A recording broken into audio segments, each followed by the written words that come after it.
एक लंबी परंपरा से जुड़ने का मौका मिलता है और संख्या के आंकड़े में देखें तो ऐसा मान के चले कि 2000 साल से पूर्व की बात है महाकवि कालिदास और भगवान कृष्ण के मुखारविंद से गीता का अगर आयु का भगवान कृष्ण के समय की बात करें तो 5100 साल से ऊपर हम पहुंच रहे हैं। तो ये हमारी उज्जैन से जो परंपरा चली है, मैं आज के इस अवसर पर मंच पर विराजमान परम पूज्य भक्ति प्रेम स्वामी जी महाराज आपको भी प्रणाम करता हूं, बधाई देता हूं। हमारे रामानुज कोट के स्वामी रंगनाथाचार्य जी महाराज साहब आपको भी प्रणाम कर रहा हूं। पीर रामनाथ जी महाराज आपका भी आनंद है। भरतरी गुफा आपसे चैतन्य है। विक्रमादित्य और भरतरी दुनिया में 3 भाइयों की जोड़ी हुई है, भगवान राम और भगवान लक्ष्मण, भगवान कृष्ण और भगवान बलराम, और तीसरी जोड़ी विक्रमादित्य और भरतरी की है। और हमें इस बात की प्रसन्नता कि वो हमारे नगर की है। मैं आज के इस अवसर पर मंचस्थ हमारे विवेक बिंद्रा जी आपका भी अभिनंदन करता हूं। मैं कई बार आपको सुना भी है खूब आनंद के साथ। हमारे माननीय विधायक अनिल जैन कालूहेड़ा जी, माननीय महापौर मुकेश टटवाल जी, बहन कलावती यादव जी, इस अवसर पर हमारे नरेश शर्मा जी, राजेश सिंह कुशवाहा जी, ईसी मेंबर विक्रम विश्वविद्यालय, यहाँ रमन सोलंकी जी जो विक्रम विश्वविद्यालय संग्रहालय के अधीक्षक है, सभी पूरे मंच पर सारे युवराज महाराज से लेकर के सारे अधिकारीगण और आप सबको प्रणाम करता हूं। उज्जैन में अगर गीता जयंती पे कार्यक्रम हो रहा है, यद्यपि पूरी दुनिया में हो रहा, देश में हो रहा है। मैं परसों हरियाणा से होकर आया था तो मुझे इस बात का आनंद है, लेकिन बाकी जगह मैंने हरियाणा में भी इस बात को जोड़ने का प्रयास किया कि दुनिया के अंदर ये एकमात्र नया एक भगवान कृष्ण का एक रूप दुनिया देख सकती है। एक कंस सर्वसत्ताधीश होने के बाद भी भगवान ने सिंहासन पे उनके पिता को बिठाया और शिक्षा की महत्ता के लिए वो उज्जैन आए। ये अपनी शिक्षा का उस काल का भी महत्व हमारा समाज बताता है। और आचार्य सांदीपनि के यहाँ शिक्षा ग्रहण करके अगर भगवान नहीं जाते तो हमको ये पवित्र ग्रंथ मिलता क्या, ये भी एक भविष्य का प्रश्न है।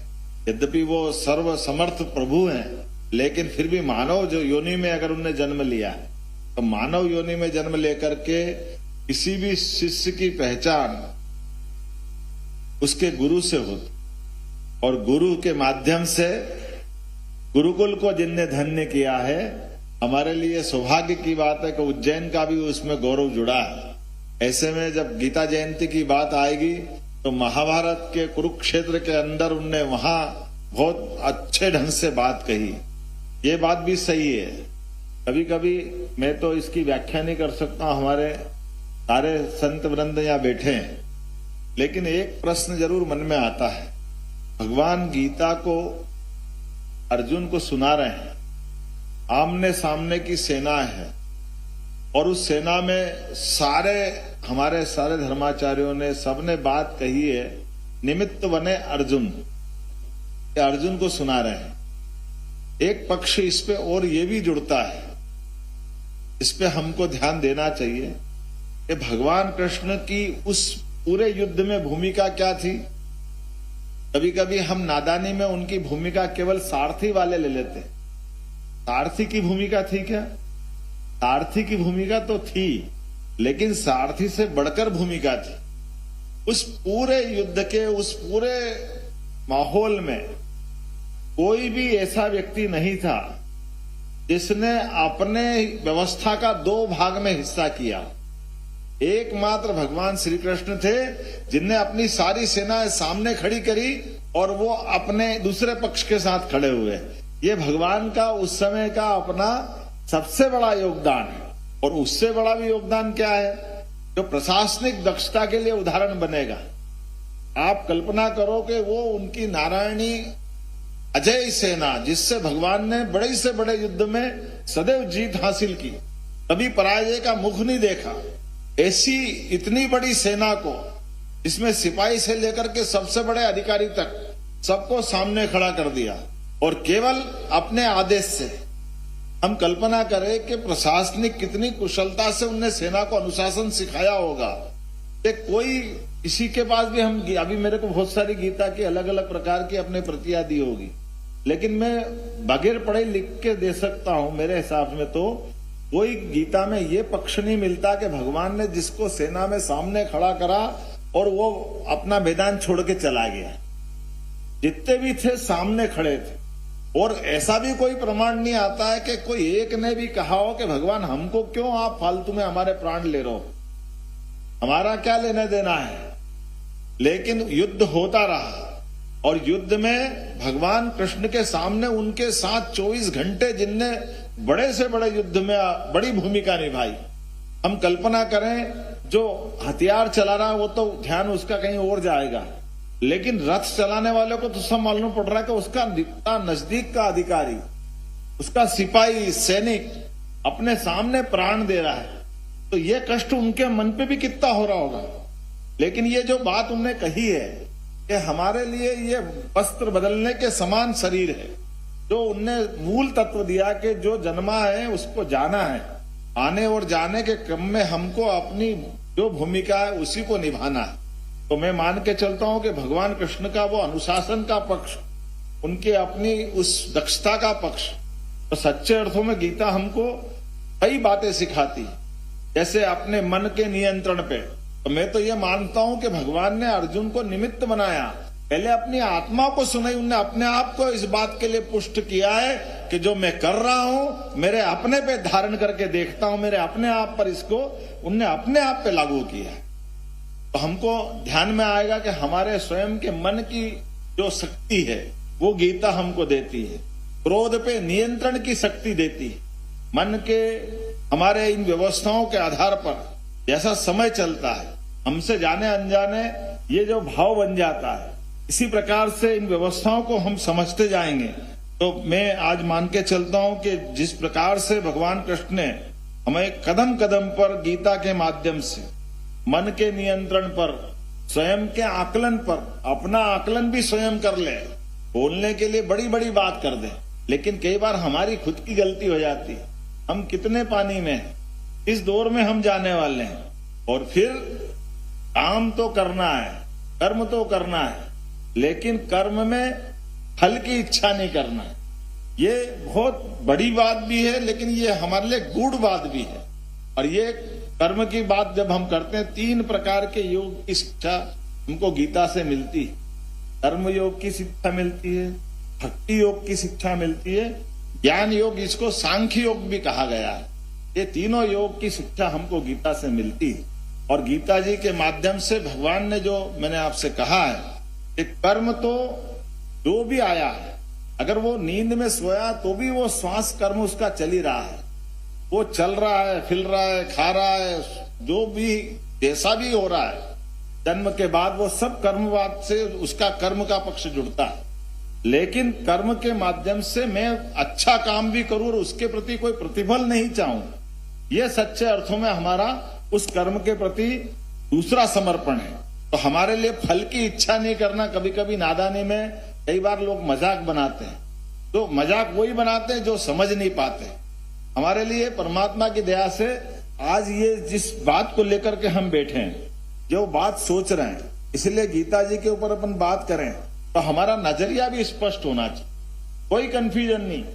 परमात्मा की दया से सनातन संस्कृति की जब हम बात कर रहे हैं तो सनातन संस्कृति की बात करते ही ये ध्यान में आ जाता है कि हमारी बाकी लोगों की पूजा पद्धति हो सकती होगी कि वो अपने धर्म से जोड़कर पूजा पद्धति करें, लेकिन सनातन धर्म की व्यवस्था में हम एक तरह से आदर्श आचार संहिता लागू कराते हैं अपने आप पर, हमारे व्यवहार से, आचरण से, काम करने के तरीके से, मन के भावना से।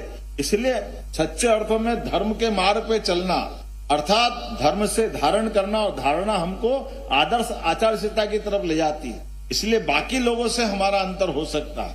हमारे लिए आप जितने प्रकार से बात करें गीता जी के लिए तो कम है, और इसीलिए भगवान कृष्ण का गीता जी वाला पक्ष हम लेकर के आए तो हमने तो अपनी सरकार बनने के बाद ही लाइन तय कर ली थी।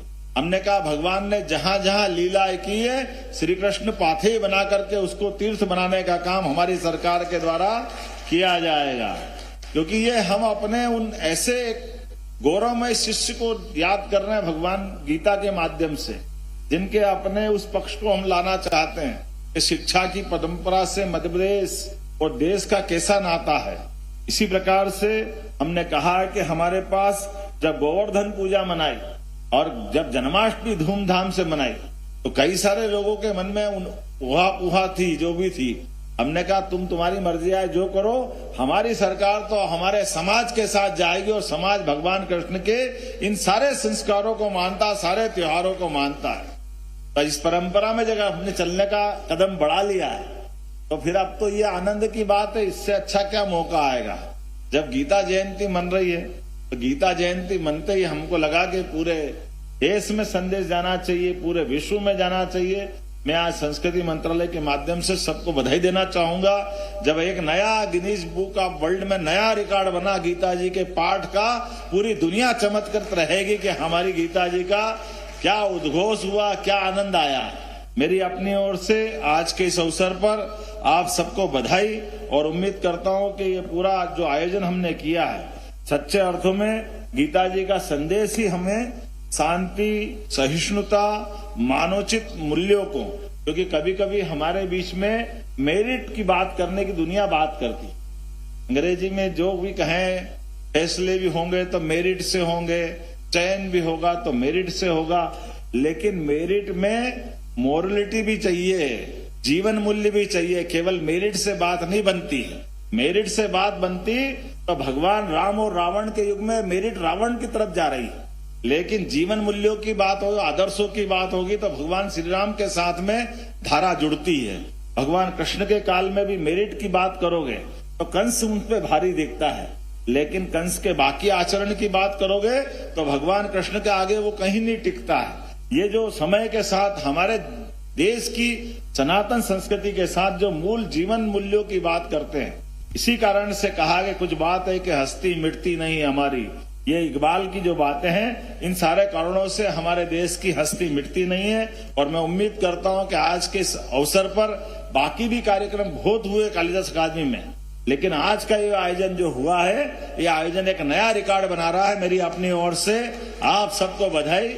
और इस्कॉन इंटरनेशनल और सारे बच्चों ने जो जो पुरस्कार जीते हैं, मैं उन सबको भी बधाई देना चाहूंगा। 45 लाख बच्चों में इनके पुरस्कार मिले हैं, 45 लाख बच्चों में निकल करके आए। और उस बच्चे ने कितनी अच्छी बात कही। उनने कहा कि भले मैं क्रिश्चियन परिवार से हूं, लेकिन गीता जी की बात उनने सबके बीच में कही। और ये बात भी सही है, गूगल के सर्च इंजन के आधार पर आप देख लेना, एकमात्र ग्रंथ पवित्र गीता जी है जिसको दुनिया के सबसे ज्यादा लोग सर्च करते हैं और पढ़ते हैं। हमें इस बात का गर्व है, गीता जी वो सबको मार्ग दिखाती, सबकी जिज्ञासा का समाधान कराती है। आज के इस अवसर पर मेरी अपनी ओर से एक बार पुनः अच्छे आयोजन की बधाई। बोलो गोपाल कृष्ण भगवान की। परम सम्मानीय, एक अनुरोध करूं, विवेक बिंद्रा जी का आपके कर कमलों से सत्कार हो जाए, ये मैं प्रार्थना कर रहा हूं। आदरणीय विवेक बिंद्रा जी के सत्कार के लिए मैं माननीय मुख्यमंत्री महोदय से प्रार्थना कर रहा हूं कि उनका अभिवादन कर दें, सत्कार करें। श्री विवेक बिंद्रा जी जो देश के सुप्रसिद्ध मोटिवेशनल स्पीकर हैं और आज उनका